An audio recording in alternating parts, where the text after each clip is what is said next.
Deux manifestations au ministère de la Femme et de l'Action sociale ce matin. Le SINTAS qui entame son meeting de 48 heures pour revendiquer de meilleures conditions de vie et de travail.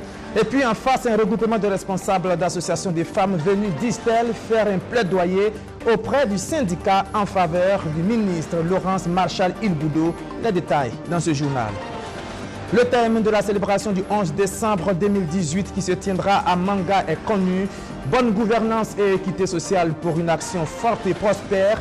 C'est ce qui a été retenu et annoncé au terme du Conseil des ministres de ce 18 avril 2018. Et puis, des nouveaux permis de conduire et de nouvelles cartes grises devaient être délivrées aujourd'hui même aux agents du ministère du Transport. C'est le démarrage pratique du projet de modernisation des titres de transport lancé par le gouvernement. Vincent Dabilgou était hier dans les locaux de la DGTTR. Voilà pour le sommaire de ce 19h30. Madame, Monsieur, bonsoir et bienvenue à cette édition. Le SINTAS entre dans une phase d'intensification de sa lutte. Le syndicat des travailleurs de l'action sociale a entamé ce 18 avril un sit-in de 48 heures qui va précéder 96 heures de grève annoncées pour la semaine prochaine. Il demande entre autres l'adoption d'un statut particulier pour le personnel du ministère et exige l'annulation de décisions de nomination jugées complaisantes prises au sein de ce département ministériel. Le point de Rémi Lambert-Nébier. Un sitting de 48 heures avant la grève de 96 heures en perspective. Le SINTAS, le syndicat des travailleurs de l'action sociale, rentre résolument dans une phase de lutte intense pour la satisfaction de sa plateforme revendicative. Regroupé en 8 points, le SINTAS exige lui aussi un statut particulier et l'annulation des nominations qu'il qualifie de complaisantes. Dans cette plateforme revendicative figure également en bonne place la reconstitution des carrières du personnel des ex-garderies populaires. Vous prenez le personnel des ex-garderies populaires depuis 1985. Ce personnel officie pour les enfants du peuple. Et à chaque fois, on prend des engagements. Nous vous l'avions dit, on prend des engagements qui sont non tenus. Le dernier engagement en date, c'est dans le protocole de la coordination entre la coordination nationale des syndicats de l'éducation et le gouvernement. Dans le protocole, il avait été clairement dit, pour compter de la date de signature du présent protocole, le gouvernement disposait d'un délai d'1 mois pour régler définitivement la question. Or, le protocole a été signé le 27 janvier. Sommes-nous le 27 février, j'allais dire. Donc, nous ne sommes plus dans les délais. Le SINTAS dénonce selon lui le peu d'intérêt que le gouvernement accorde au ministère et pense à ce propos que le pouvoir en place agit en contradiction avec son idéologie. Quand un parti est de gauche, son budget, en ce qui concerne le domaine social, c'est un budget élevé. Mais ici, on n'a pas besoin de porter des verres ou d'avoir des loupes pour comprendre qu'il y a un problème. C'est un secteur qui est laissé à l'abandon. Prenez le budget de l'État. Nous tournons bon an, mal an, autour de 0,5. Moins d'1% du budget. Et comme on l'a dit, le budget traduit la vision d'un gouvernement. Donc si le budget est bas, ça veut dire que le gouvernement n'a aucune vision, j'allais dire aucune vision, si ce n'est pas que de faire du saupoudrage en ce qui concerne le travail social et l'encadrement féminin. On est prêt à chanter sur tous les toits, on fait la promotion de la femme, on fait la promotion des personnes vivant avec un handicap. Ça, ce n'est qu'un discours. En rappel, le SINTAS observe depuis le 9 avril d'autres actions de lutte comme la suspension de la transmission des rapports d'activité, la suspension de la garde dans les internats d'éducation spécialisée et les centres d'accueil des enfants en difficulté, ainsi que la suspension de l'appui technique aux organisations féminines. Et nous restons dans les locaux du ministère de la Femme et de l'Action sociale où on a assisté à une scène un peu surréaliste ce matin. En réaction au sit-in du SINTAS, un groupement de responsables d'associations des femmes s'est attroupé sur les lieux. Ces femmes seraient venues faire un plaidoyer auprès du SINTAS. Que le SINTAS accorde du temps au nouveau ministre de la Solidarité nationale. Voilà ce qu'elles demandent. Un plaidoyer donc sous forme de manifestation comme on en voit rarement. Des précisions de Rémi Lambert-Nébier.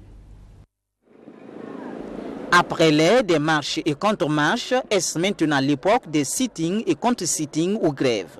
Si l'exemple n'est pas encore lésion, le ministère de la Femme, de la Famille et de la Solidarité nationale a quand même le mérite, si mérite il y a, de s'illustrer en premier. Nous sommes ce 18 avril à l'immeuble Baouguin, abritant les locaux de ce ministère. Tandis que le syndicat des travailleurs de l'action sociale, Sintas, entame son sitting de 48 heures, il y a également ce regroupement de femmes, toutes responsables d'associations et de groupements d'associations de femmes. Mais c'est d'abord au Sintas que nous adressons la question sur le motif de leur présence au sein du ministère. Bon, nous, ce matin, on a constaté qu'elles étaient là. Bon, et comme nous travaillons aussi avec les femmes, mais les responsables ne nous ont pas encore dit quel a été le travail fait où. Donc on ne saura pas, je ne peux pas dire qu'elles sont venues pour nous soutenir, puisque nous n'avons pas l'information. Interrogés à leur tour, nous sommes nettement situés. On aurait appris que le ministère veut faire un sitting de 96 heures. Nous, en tant que femmes, et que madame le ministre, elle vient de prendre service, ça pas très longtemps, nous voulons un plaidoyer au niveau des agents du ministère pour leur demander pardon. Elle n'a qu'à lui donner un peu du temps pour qu'elle puisse s'organiser et les écouter. Seul le dialogue, ils n'ont qu'à s'approcher devant madame et le dialogue, je pense que le dialogue là, on trouvera un terrain d'entente. Mais ont-elles une idée de la plateforme revendicative du Sintas? Bon, je ne sais pas. Mais ce qui est sûr, c'est le travail. Mais je me dis qu'avec madame, la ministre, ces choses-là vont s'améliorer. Pas même totalement, mais ça va s'améliorer. Et aussi paradoxal que cela puisse paraître, elles estiment être mal placées pour entrer en contact avec le syndicat. Bon, pour le moment, moi je me dis que nous sommes mal placés. Nous sommes mal placés parce que... bon, on ne sait pas. Bon, nous sommes venus pour leur demander pardon. Par exemple, vous qui êtes là, c'est vous qui allez leur transmettre nos plaidoyers.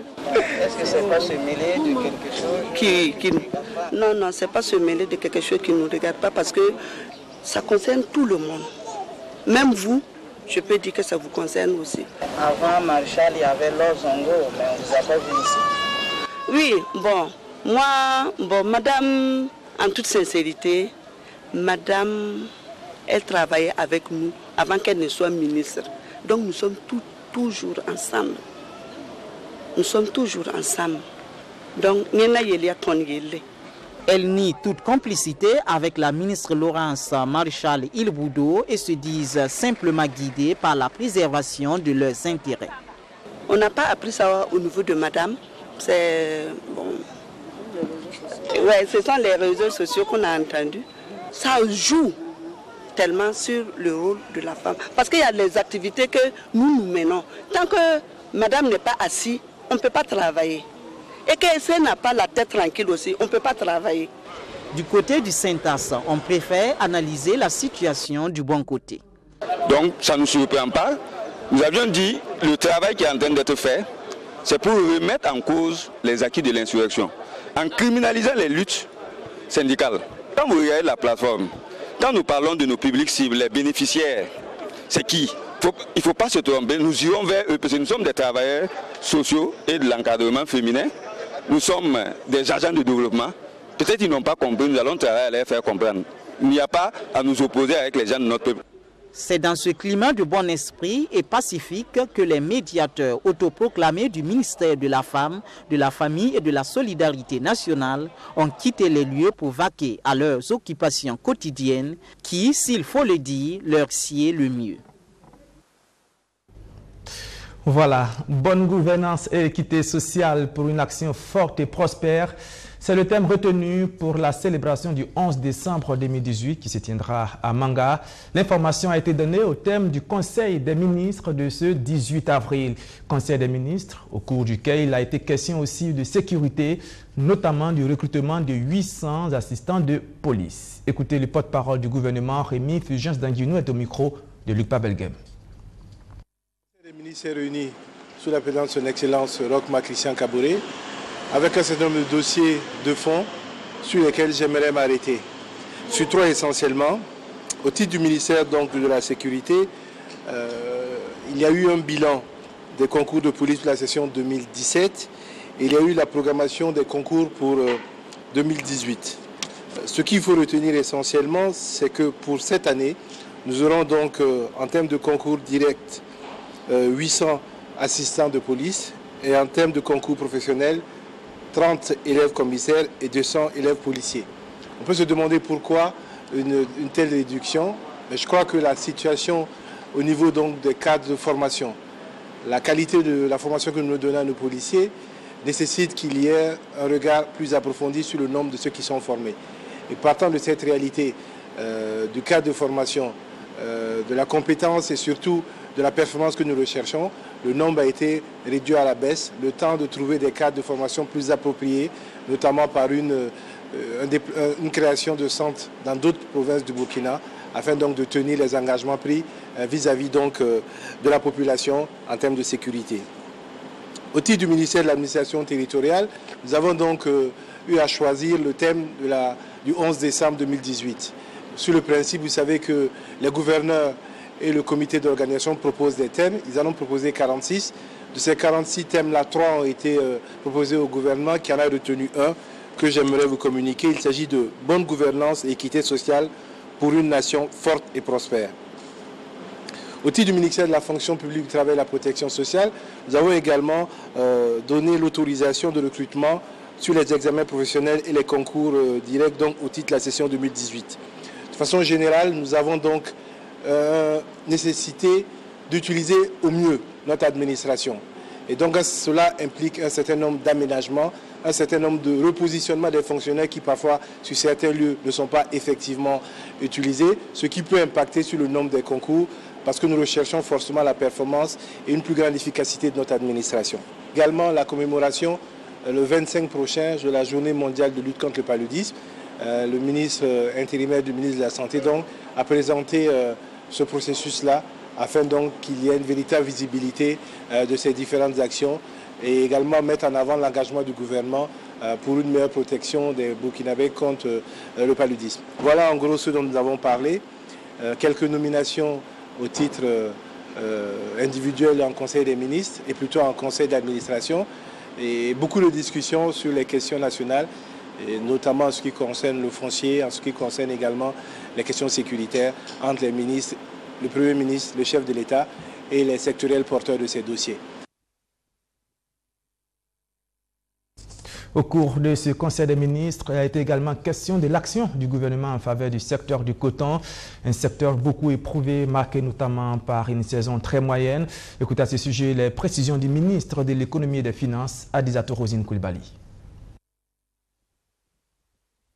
Vous avez tous suivi que la campagne 2017-2018 n'a pas été bonne au Burkina Faso, surtout dans la zone Sofitex, et que la production attendue serait de 611 000 tonnes cette année. Il y a eu une baisse de rendement et compte tenu de la situation, donc la Sofitex a fait le point du manque à gagner et des difficultés que rencontre la filière. Et des appuis ont été demandés au gouvernement pour pouvoir sauver la filière. D'abord à deux niveaux. Il y a d'abord au niveau du soutien au prix de cession des intrants, parce qu'il faut que la saison prochaine soit lancée, la saison qui va commencer bientôt. Donc il fallait que le gouvernement puisse soutenir la nouvelle saison qui va être lancée. Mais deuxièmement, il fallait aussi apurer des impayés internes des producteurs de la zone Sofitex. Le total en fait de l'évaluation de ce qui était demandé à l'État comme accompagnement, c'est 14,614 milliards de francs CFA. Et le gouvernement, compte tenu du fait que c'est un secteur très important qui donne de l'emploi et à un nombre élevé de producteurs et leurs familles, donc le gouvernement a décidé donc de faire un effort, malgré le contexte difficile que nous connaissons, pour accompagner donc les producteurs de coton. Voilà un peu l'information que je voulais aussi porter à votre attention.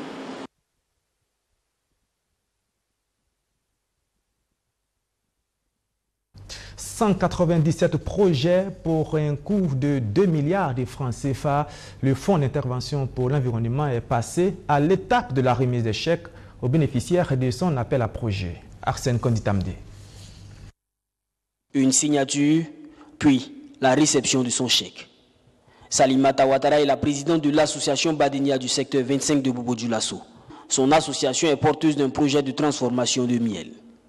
Dans le cadre du 3e appel à projet du Fonds d'intervention pour l'environnement, elle a bénéficié ce jour d'un financement de 3 990 000 francs CFA. Mon association vraiment est très ravie d'entrer en possession de ces chèques que nous attendions depuis fort longtemps. Et parce que notre projet a pour objet la lutte contre la pauvreté en milieu rural.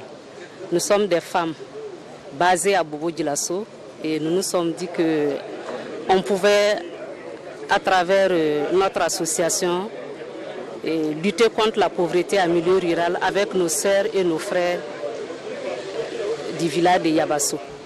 Donc c'est la transformation du miel dans les villages de Yabasso. Tout comme le projet de Salimata Ouattara, 196 autres projets ont bénéficié de cet accompagnement qui vise à créer des activités génératrices de revenus et contribuer à la gestion durable et participative des productions forestières. Avant d'entrer en possession de leur chèque, les bénéficiaires ont eu droit à un renforcement de capacité afin de maîtriser le mécanisme de financement et de suivi et évaluation. Nous nous sommes dit, c'est vrai de donner de l'argent à des acteurs, encore faudrait-il de suivre ces acteurs afin que nous puissions avoir un résultat à la fin.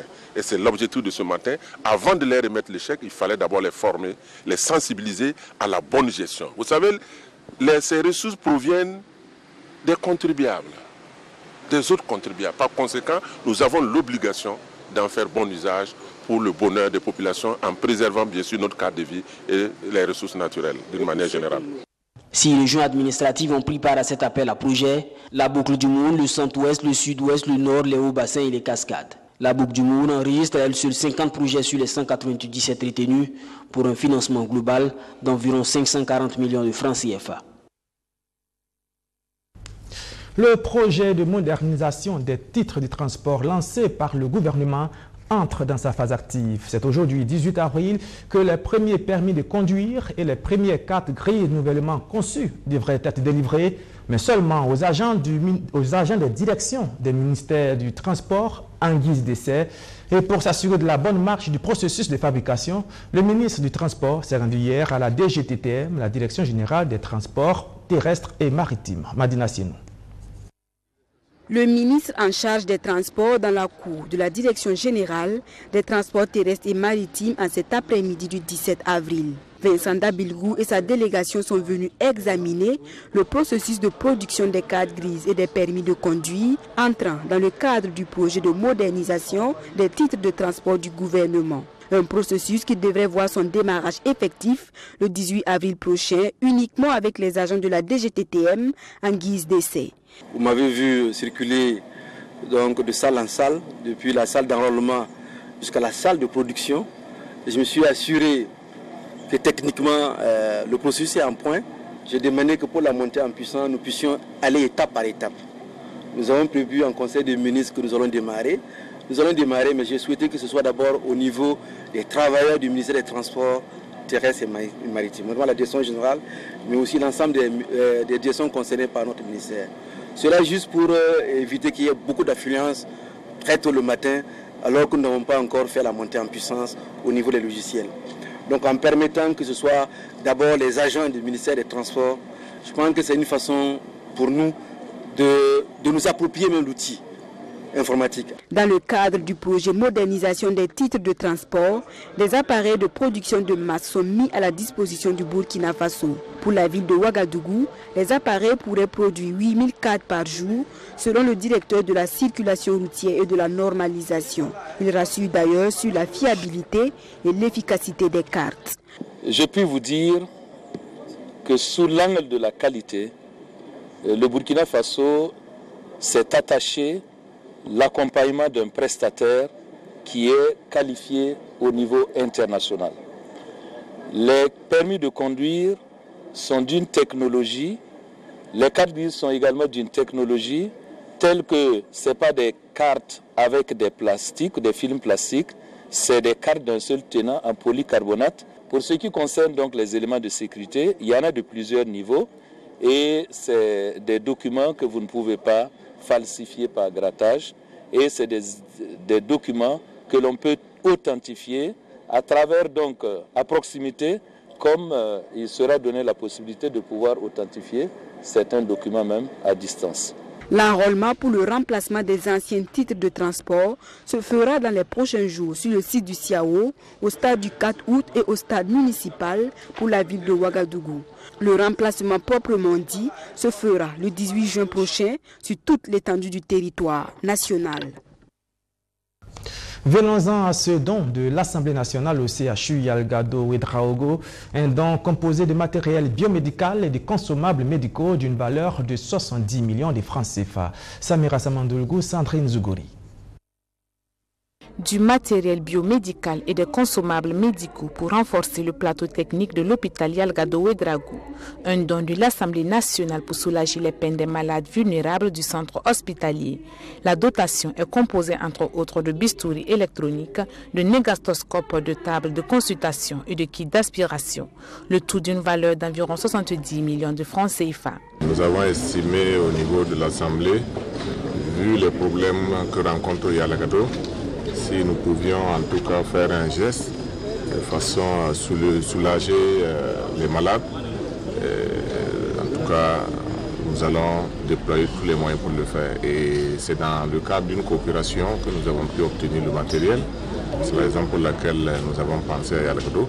Ce qui veut dire que Dieu faisant les choses, si nous recevons encore du matériel, nous allons penser aux autres hôpitaux naturellement. Donc je pense que Yalgado ne sera pas la dernière, si Dieu le veut. Ce don est le fruit d'une demande faite par les autorités hospitalières aux parlementaires. Il est accueilli à bras ouverts. Alors, quand nous avons approché l'Assemblée, ils ont eu une oreille attentive envers les CHU Yalgado Ouedraogo en donnant tout ce matériel que vous voyez, qui vaut au moins 70 millions. C'est vraiment un geste de cœur que nous avons accueilli avec le cœur.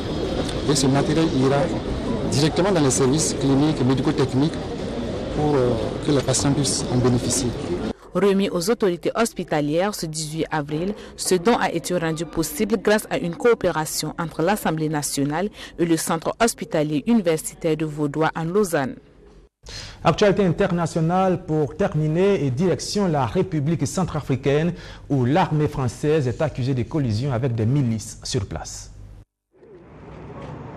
La France attise d'elle le feu en République centrafricaine. La question mérite d'être posée tant des groupes armés du PK5, le quartier musulman de Bangui, se sont réclamés du soutien de Paris la semaine dernière à travers des tracts distribués dans la capitale centrafricaine. Des drapeaux français ont même été érigés au quartier PK5 pour prouver la collusion présumée entre la France et les milices qui écument cette zone. L'ambassade de France à Bangui a dénoncé des tentatives d'instrumentalisation dans un communiqué publié lundi soir. Le texte qualifie du reste la présence des drapeaux français au PK5 de grossière manipulation visant, je cite, à faire croire à une divergence entre les objectifs de la France et ceux des autorités centrafricaines et de la MINUSCA. La France est intervenue en RCA entre 2014 et 2016 dans le cadre de l'opération Sangaris. Voilà, et c'est la fin de ce journal. Merci de nous avoir suivis. Je vous donne rendez-vous demain à la même heure pour une autre session d'information. Merci de votre fidélité.